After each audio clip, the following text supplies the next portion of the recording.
Okay, well, it's great to be here in Cleveland today, and we believe that this announcement is it's just not just great for Cleveland, but for everything in northern Ohio, and really for the state of Ohio.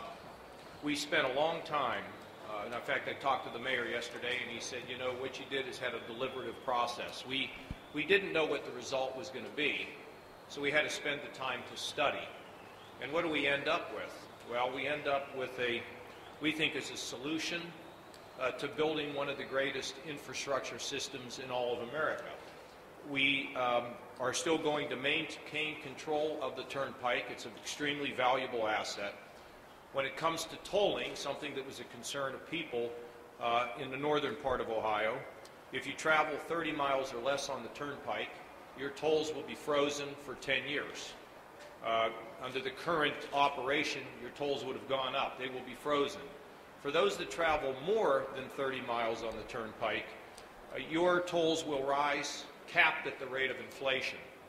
And our director will tell you the numbers are much higher than that, which is, I believe, why the Ohio trucking industry has come out strongly in favor of this. They'll have certainty, they'll have predictability, and they will actually have lower tolls than what they've seen over the course of the life of this Turnpike. In addition to that, nobody will lose their job. We intend to keep everybody employed, and what we are able to do by being able to carry out this plan is to take care of this Turnpike. This Turnpike, contrary to what many people believe, does not have a very good solid foundation. It will have to be rebuilt, and we will actually spend more money rebuilding this Turnpike and keeping this Turnpike in tip-top shape than is being spent at the current time. And at the same time, our program that involves bonding against the revenues that will flow into that Turnpike allow us to have $1 billion in the ability to move projects forward, just like the projects that are here in Cleveland. This whole Interbelt project will be moved up. It will be done in a much shorter period of time. I believe it also opens up the opportunity for something that I know people feel strongly about here, the Opportunity Corridor. The bottom line is we're going to have many, many infrastructure projects done in a much shorter period of time had we just done nothing. What's amazed me is that I guess fear, politics, I don't know, stood in the way of having this done. I mean, your tolls will be lower, your Turnpike will be stronger, and we'll have $1 billion to move projects up that will improve our infrastructure. And connected to all of that, of course, is that we're going to be in a position where we're going to create, the estimates now are 65,000 jobs over the course of the next 6 years.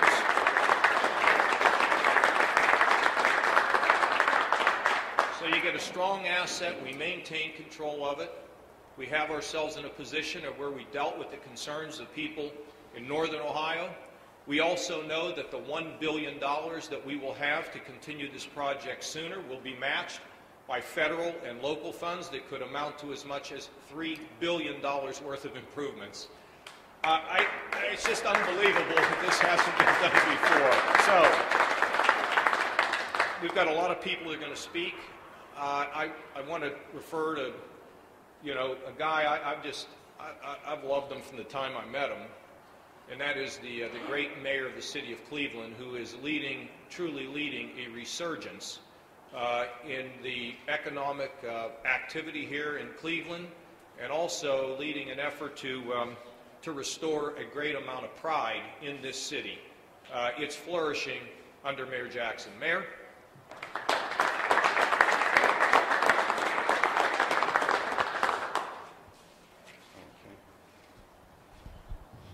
Well, good afternoon. Good afternoon.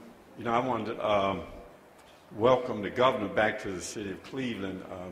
The last time I was at a press conference with him, he was restoring some funding to the West Shoreway. So I hope he comes back again and again. So, but welcome, Governor. You know, I did speak to the governor yesterday, and I did say to him that this is the best outcome around a very anxious decision that he had to make, and a very potentially controversial decision around the Turnpike. What he has done and what this conclusion is, it really gives us the resources we need to invest in the infrastructure of the Turnpike to ensure its life. It gives us the ability not only to retain jobs, but to create additional jobs, and the funding that is so needed in order to move projects up that were years away based on the shortage of funding at ODOT, to move them up to a much closer date. So I think it's a good decision. Good process, good outcome, good decision, good for Cleveland, good for northeastern Ohio, and I want to thank you, Governor, for the process and outcome. Thank you. Thank you, Mayor.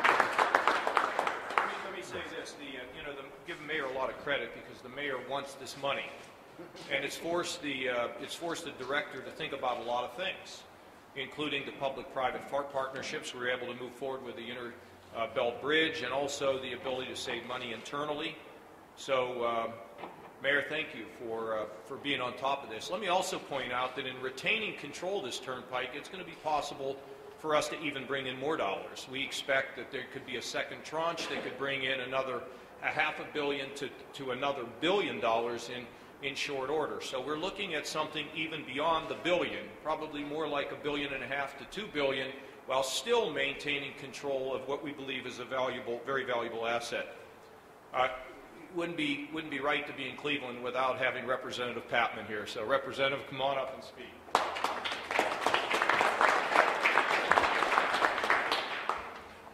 Let me just say that this governor, this mayor, and the folks who are saying yes to this understand it. They get it.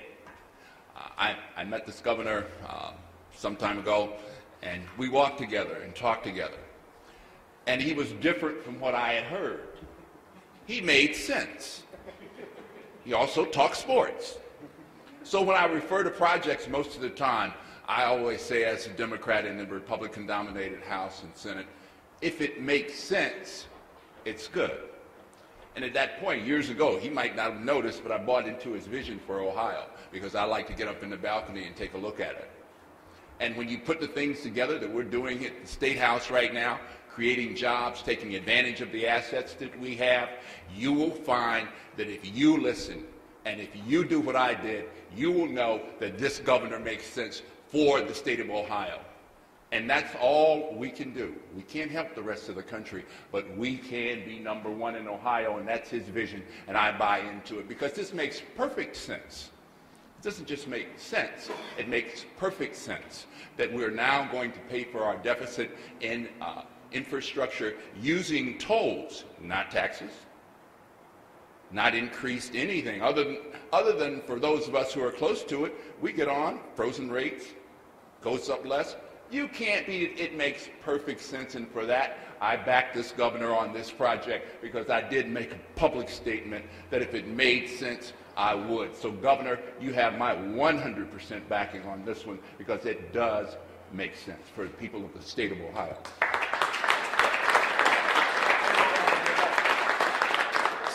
He was the first guy to keep his mind open to what we might do, and well, it is fantastic. More infrastructure, stronger economic growth, and a lot more jobs. Well, anytime you want to move anything through the legislature, Mayor knows this because of the Cleveland school plan, you've got to have a horse. Now, we've got Patman, pretty good horse, a little thin, pretty good horse, but we need a linebacker, and that's Lynn Watchman, who's going to work like the Dickens to get this through as quickly as we can. Lynn? Thank you, Governor. Good afternoon. I'm Lynn Watchman, State Representative from Napoleon. I will, after first year, represent Williams County, which is the far west county, where this highway called the Turnpike, which is Representative Hodges. I still call him Representative Hodges. I should say it was an island unto itself. Governor, I commend you. This is a great plan that you put together. As Representative Patman said this is a winning plan. This is great for Northern Ohio. This will create a lot of jobs. This will move a lot of huge projects up. I represent a rural area, but when I come to Cleveland, it's always nice to have great highways to drive through, be able to get through this city or come to this city, visit the Cleveland Clinic or whatever. And this plan will move this city forward. Mayor, it's good to be here with you. Thanks for being here to support this governor's plan. And Representative Patman, you might be in the minority party in the Republican-controlled legislature, but you are one of the most respected legislators in Columbus. The Speaker considers you a dear and loved friend, and as I do, I have the pleasure of serving on the Health Committee with you. And I look forward to early next year getting together with you, getting this bill introduced. If it would be okay with you, I'd like to do this as a joint bill, and we'll get this thing done and move Ohio forward, creating jobs, improving our highway system, and that's good for Ohio, good for America. Thank you, Governor, very much. There's a guy who gets up every day thinking about how we can bring more jobs and more progress up here in Cleveland, and that's Joe Roman. Nobody cares about this city more than he does. Joe, your turn. Thank you, Governor. I don't think I've ever quoted a 12-year-old before, but this sort of reminds me of Dan Gilbert's son when he said, "What's not to like?" When we got Kyrie Irving. We were proud, Governor, to support your efforts to do this study in the first place. I think all of us would admit that doing these kinds of projects, like we're looking at behind us, is never going to happen like they used to happen 25 years ago. We're going to have to find creative new ways to do these kinds of projects. This can be a model, I think, for how we do that in a whole bunch of other ways. So we're proud to support this. Obviously, the commerce of Northern Ohio will get a big boost from this, I think, and you've been sensitive to making sure that we didn't also, or we respected the fact that this turnpike was really built by Northern Ohioans in terms of where the money will go, your respect for who's paying the tolls. I did calculate that my in-laws' house is within that 30 miles, so I'm not sure I'm happy about that or not happy about that. But nevertheless, I think this is a model for how we're going to get infrastructure projects done in the future, and I think it's a great thing. I'm just surprised the governor did not mention that one of his favorite, if not his favorite groups, was just inducted into the Rock and Roll Hall of Fame this week, Rush.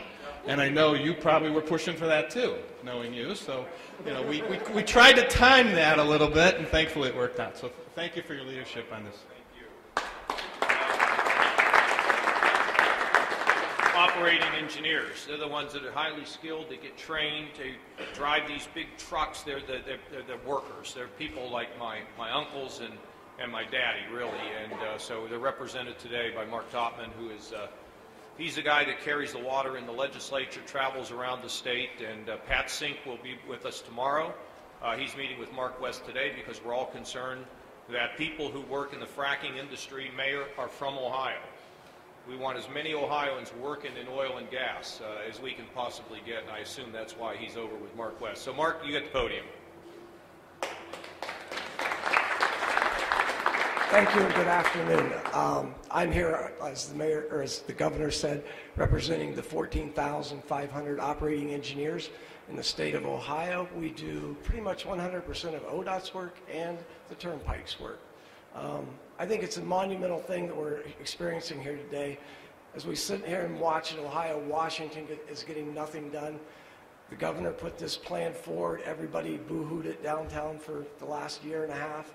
And what happened was Jerry Ray with ODOT and Rich Hodges with the Turnpike Commission and the governor's people put this together.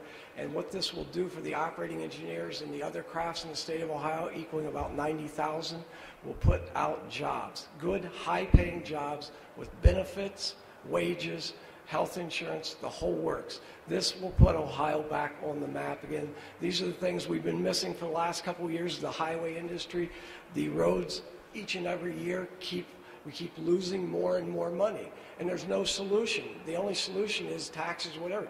He found a solution without doing that, and we're going to have jobs. This is a jobs win for everybody. And thank you, Governor, for your help. One of the contractors, highway contractors in Toledo said we've been doing more with less. I said now we can do more with more, which is always a better situation.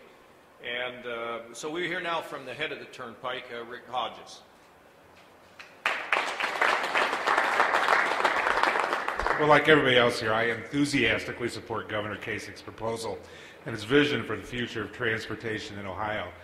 The day-to-day operations of the Ohio Turnpike will remain the same, and our customers will see no difference in the service and amenities that they have come to know over the last 58 years. Governor Kasich's plan also means there will be no disruptions in our operations, and 1,000 employees can enjoy this holiday season knowing their jobs and their families are secure. And that's really important. This proposal also offers the added benefit of providing additional revenue for the Turnpike to accelerate badly needed reconstruction of the original road.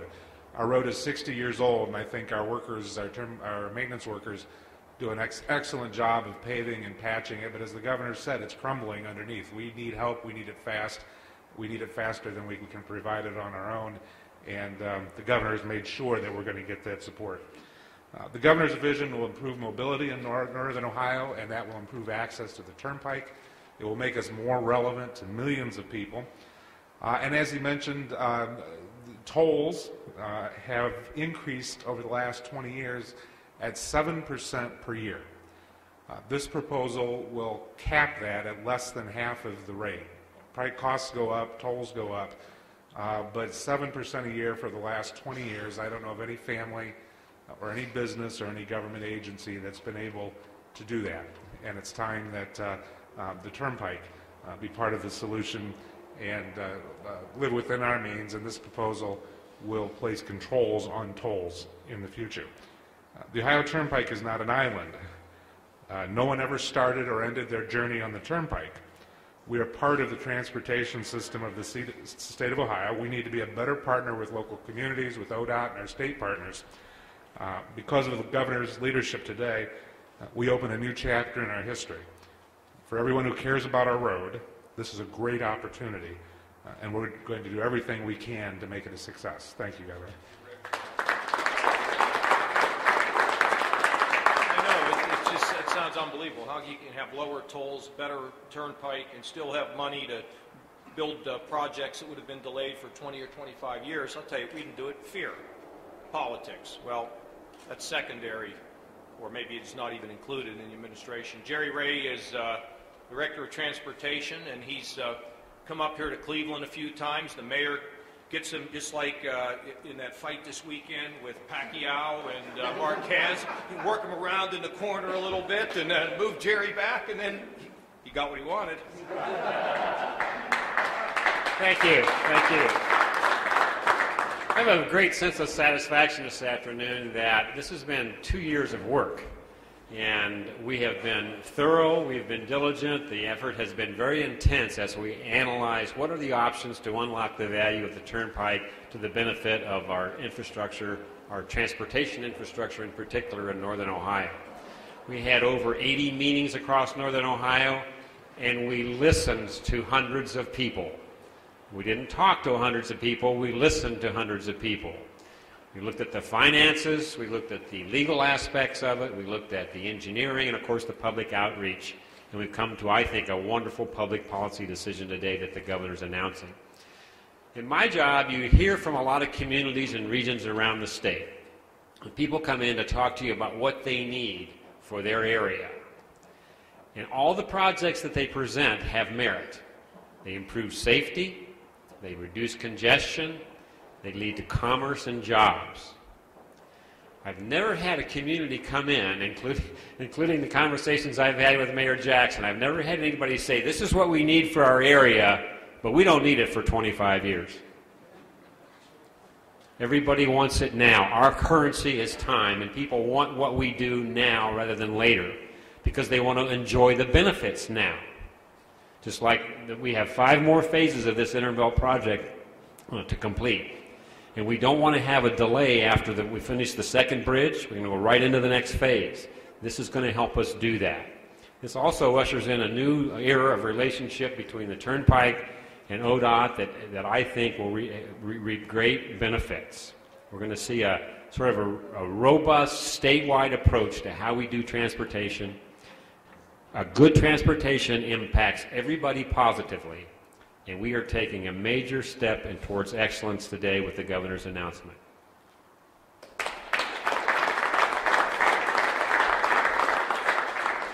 To see Al Ratner here. He, more than anybody, can tell you about what economic development and infrastructure means. You might catch him before he leaves.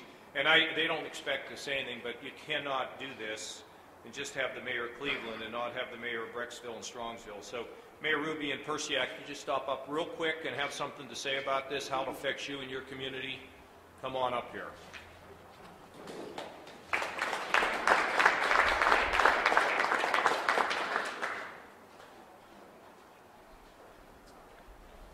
Thank you, Governor. Needless to say, everybody's addressed all the positive things about this, but we've neglected the most important part of this whole thing. First of all, the brilliant financial planning at this time.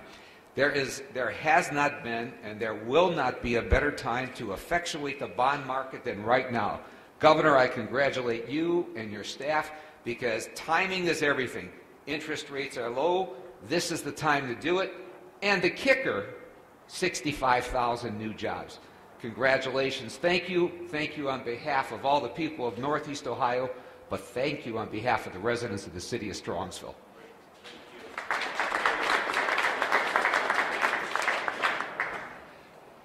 As some of you know, I wear two hats. One hat is chairman of the Turnpike Commission, and that is the mayor of Brecksville.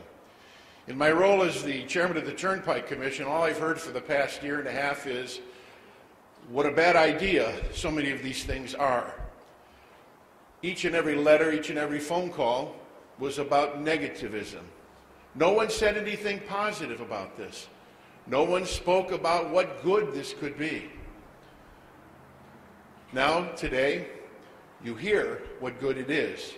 Through the tenacity of this governor, taking the political bashes from people, the fine work of ODOT, the fine work of Rick Hodges, our new executive director, all of this will become a reality. And who benefits from it? We all do. Everyone in Northeast Ohio, everyone in the state of Ohio. So, Governor, you know what a big fan I am of you. And the reason that I am is because this man speaks his mind. And he knew that there was something there that we could do to make this better. And he stuck with it, and he made it better. And this is going to be great for the city of Cleveland, without question, Mayor, and I'm sure you're very, very pleased and very happy about what's happening. Governor, thank you on behalf of all of us. Thank you, Mayor. And as Jerry Gray said, some of the early projects will be smaller projects that will be completed to help those communities that have been located along the Turnpike that have been ignored for 50 years. So it's all good. I want to thank John Miner with Jobs Ohio, who's helped us with the financing, Jerry Ray, Greg Murphy, people on close to me and my staff. This only gets done because you have smart people that just trying to fix a problem. So, questions? Yeah, Governor, can you talk a bit about why there was no option or movement towards privatization or lease or an ODOT merger or takeover? Well, first of all, it's great to maintain control of this asset. It also allows us to keep something that has intrinsic value. We're just bringing forward the value of it today, but there'll be more opportunities to bring additional value forward. The other thing is there's a price you pay for control. Look, we hear people, and you think, it bothers me to just turn an asset over to somebody else unless you can really well define what they're likely to do with it. And when it comes to the Turnpike, the issues of tolls, the issue of maintenance was something that we were concerned about. We may have given up some of the money because of the need to maintain control, but when it was presented to me it was a slam dunk as to what the decision should be. So we get the money, we get the matching money, we move the projects up, and we still hold this asset that's going to contain value well into the future. And it also responds to some of the concerns of people that live in the northern part of Ohio who are emotionally, in some cases, attached to this road.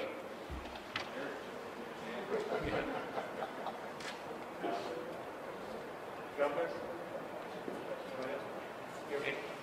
Yes, sir. Congratulations on bringing this and the 65,000 jobs. One other question for you politically, and that is, with Michigan having become the 24th work-to-right state, are you moving in that direction here in Ohio? We got Mark Todman here. He works with the operating engineers. I don't know if you know this or not, they're a union, and they want to get working on this project. And I have an aggressive agenda. First of all, we have to pass this thing. It's sort of like Mayor Jackson with the Cleveland School Plan. We have to pass this. I want to lower taxes for small business with tax reform. I've got a school funding proposal coming out for early childhood all the way through the 12th grade. We have a huge and significant change in higher ed. Mayor, 50% of the dollars that are going to go to colleges and universities are only going to go to them if they graduate students and not enroll them. We have to carry out the programs like A through F, which will help our schools. We have got to make sure that we implement properly the third grade reading guarantee. We have to make sure that the Cleveland School Plan works and it spreads to other cities. That's my agenda, and that's what I'm focused on, period.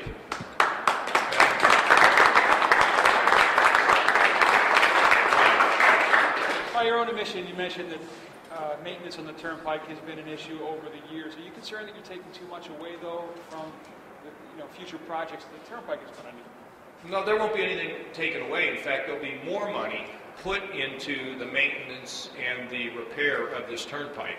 That's the amazing thing that we've done, is we've been able to take an asset that was sitting, that was undercapitalized. Its value was not recognized. And just by being a little bit creative, we're able to bring forward the value of that turnpike and use it not only to fix the turnpike, but to do all these other projects here in the northern part of the state. So what people need to know is the turnpike is going to be healthier. It just sounds so amazing, and here it is Christmas, so I guess, and Hanukkah, so I guess in a way it looks like a present, but it's real. And look, I mean, John, what is so amazing to me is somebody should have done this 25 years ago. And the reason they didn't do it is because the minute anybody mentioned the word turnpike, I mean, it was like, well, Mayor Ruby said it. It was like, it's all negative. Well, leadership's not just standing around wanting everybody to cheer you. Leadership is making decisions that are going to move things forward. And you know what? Over time, people appreciate progress.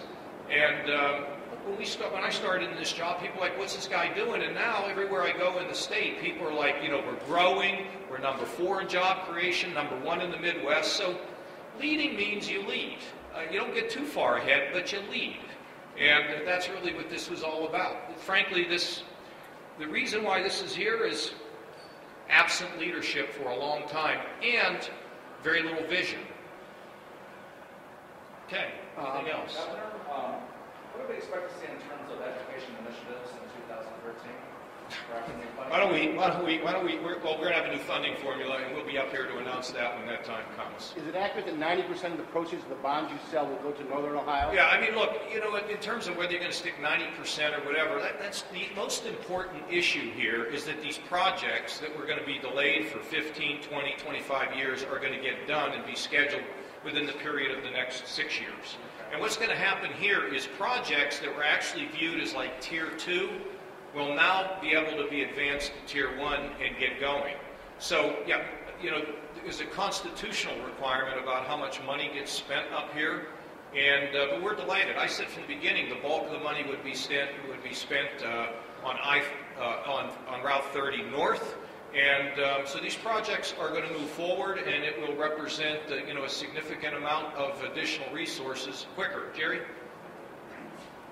Projects will still have to go through our regular Transportation Advisory Council process. The track process will be engaged with the Turnpike, so the process will remain the same.